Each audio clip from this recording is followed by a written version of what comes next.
প্রত্যেক বছরের ন্যায় এবছরও যথাযোগ্য মর্যাদায় পালিত হল নেতাজি সুভাষচন্দ্র বসুর জন্মজয়ন্তী।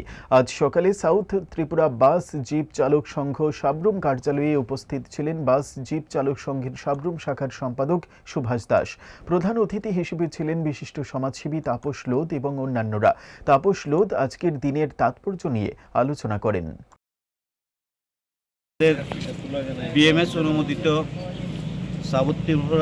সাউথ ত্রিপুরা বাস জিপ চালক সংঘ সাবরুম শাখার উদ্যোগে আমাদের দেশের স্বাধীনতা সংগ্রামী, আমাদের দেশের আপনার সবার নেতাজি সুভাষচন্দ্র বসুর 128তম জন্মজয়ন্তী উপলক্ষে আমরা কিছুক্ষণ আগে এখানে জাতীয় ফ্ল্যাগ উত্তোলন এবং আমাদের বিএমএসের ফ্ল্যাগ উত্তোলনের মাধ্যমে আমরা প্রথম পর্ব শেষ করেছি। দ্বিতীয় পর্বে আমি এখানে কিছু আলোচনা করার জন্য আমাদের সামনে উপস্থিত হয়েছি।